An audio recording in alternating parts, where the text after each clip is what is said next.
Yo, what is good, YouTube? Welcome back to another JC2K video. In today's video, we are going to be talking about the best of MyTEAM super packs dropping tomorrow in NBA 2K25. MyTEAM, as per always on Tuesdays, with some interesting names this week, to be fair. I mean, Joel Embiid is going to be a good GOAT card. He's not honestly the most exciting name in this drop, but we'll talk about him. Invincible John Wall is a very fun name. At the end of the day, that's not a card that's going to be extremely elite at this point in the year, considering he is only listed at 6'3" this year.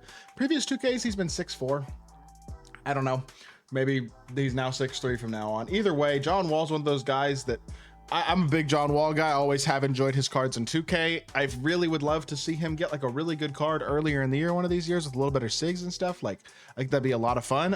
But at the same time, he's a fun card, fun Invincible. I'm always a John Wall fan. Like, out of all the small PGs we could get, he's probably one of my favorites. Always has a big player build, great dunk animations, fast jumper, fun card. But at this point in the year, he's obviously limited in terms of how good he could really be.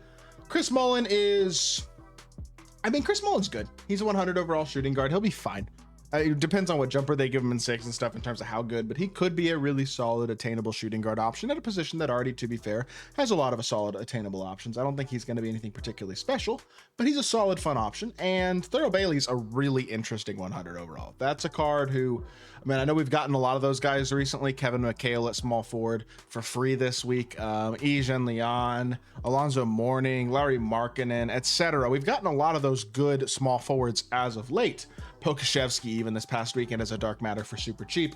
But depending on the SIGs and animations they give Thurl Bailey, he could be a really interesting card. I definitely think he's one of those guys that has the potential to be super solid at the small forward position, considering he's 6'11". He's very Giannis-esque, so we'll see how good he is. Now, we'll start with Embiid in terms of actually breaking each of these players down individually.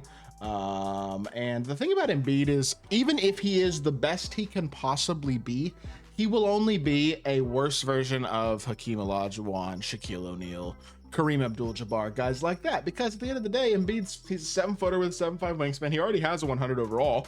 He'll have a different jumper than this 100 overall and much better SIGs. He'll have the perfect SIGs. So definitely not going to play the same as his 100 overall at all. But at the same time, he's 7 foot with a 7'5" wingspan. So he's not quite as tall as a Shaq or as a Kareem. Hakeem has Patty Mills Sexton, which is the smoothest, fastest jumper in the game. D-Rob's taller than he is, although he might be probably about the same level as D-Rob, because D-Rob has got that Patty Mills, Oscar Robertson jump shot that can be a little bit inconsistent. Same jumper that like Chris Webber and Vince Carter and guys like that have, that I think a lot of people aren't the biggest fans of. And so that's not the best jumper, and maybe he's about as good as D-Rob for that reason. But at the end of the day, look, he's going to be an awesome card. He's 7 foot with a 7'5" wingspan. That being said, we now have multiple GOAT small forwards that are 7 foot.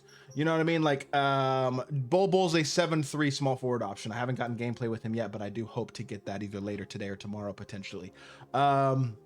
Other small forwards that are top tier guys, I mean, Tim Thomas is 6'10" at shooting guard. Jonathan Bender is 7 foot at shooting guard and small forward. Kevin Durant is a 6'10" shooting guard. Beasley is a 6'9" shooting guard. And then, of course, you have the invincible Chet Holmgren at the small forward. You have GOAT Dirk, who I just overlooked. GOAT Tim Duncan, who's also a small forward. 6'11", 7 foot, 7'1", even bigger guys at the small forward position.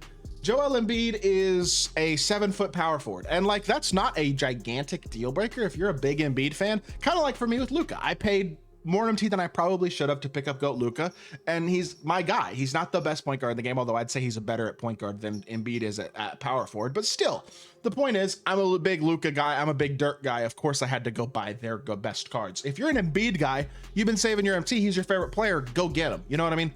That's what I'll say. It's in-game MyTEAM. Use your favorite players. They're all good cards. Is he going to be the best power forward? No. Is he a solid option? Sure. Chris Mullin, Thurl Bailey, both interesting. We'll talk about them in a second. But John Wall, to me, like I said, a lot of fun to use. He's only gotten 2 cards this year with his Galaxy Opal and Dark Matter cards that he got in. I guess he got a Festival Diamond as well. I forgot about that card. Was that the Summer Festival? I don't even remember that card, to be honest. 6'3" with a 6'9" wingspan. Look, he's not huge. He does have a good player build for a 6'3" PG, but his jumper's already super fast. I'll be interested to see if they give him his own jumper, or maybe his own jumper with a different upper, because I don't think his upper's that amazing, honestly. But his base is super duper good. Always one of the better bases in MyTEAM. Same base that Dr. J had this year on all of his cards before his GOAT card. Like, it's always one of the better bases in MyTEAM. So I definitely think this card's gonna be pretty good. He'll have amazing SIGs, I would have to assume. I would think they pretty much give him the best SIGs possible. At least I hope so. And he's another one of those small point guards that basically my only request is make him the best John Wall he can be. In in-game my team with all these small PGs, it's kind of the thing I keep repeating, like with Invincible Damian Lillard and Goat Ty Lue, who I used this past week, or whatever it is. These small PGs, just make them the best version of what they can be. And for John Wall, hopefully they do that tomorrow, so that if you're a Wizards fan, you want to use John Wall, he won't be that expensive for an Invincible, and he'll be a fun card to use, even if he is a bit undersized. We'll talk about Thurl Bailey next, because I think he's the card I'm most excited about from tomorrow's drop. Has only gotten 2 cards all year, a Gems of the Game card and a, which I think was originally a hidden gem, actually. And then this diamond was the only one that actually like released in a set. 6'11" with 7-foot wingspan, though. He's always good. Came out a little too late this year specifically to really be viable as a diamond, considering this was a drop. At this point, we were already getting like multiple dark matters and stuff. Like these drops were pretty loaded. And while, I mean, Tyson Chandler was really good in this drop too. Thurl Bailey wasn't atrocious. He wasn't ever this year really all that great of a card, but he's had some really good cards in the past. And he's one of those guys who, again, would love to see him earlier in the year next year. Give us different names, more variety. I love it. I personally, that's something I'm a big fan of. Like he had an unlimited reward in 2K24 that was a really good card. 2K23, he had the this hero card that was a really good Galaxy Opal, and his Season 3 Diamond was a good card too. 2K22, he had a token reward. I vaguely remember that card. This level up card was really good. I do remember that. And then I think 2K21, he had a good card too, didn't he? Yeah, he had an Idols card and a diamond. I feel like he's had a lot of good cards throughout 2K history, honestly. 2K20 even. I feel like I vaguely remember this card actually from the, oh, this was in the, I think this was in the Kobe spotlights, if I remember correctly, 2K20. But he's had a lot of good cards in the past, and I would think this will be another solid one. At this point in the year, maybe this wasn't the Kobe spotlights. I guess this wasn't. I've now forgotten which, was that the Larry Bird spotlights? I surely don't even remember which set this Thurl Bailey card came out in at this point. But that being said, he's an interesting guy. He's 6'11" small forward. He'll be really good. If he has great SIGs, great release, which he probably will at least have great release, so I hope he has good SIGs.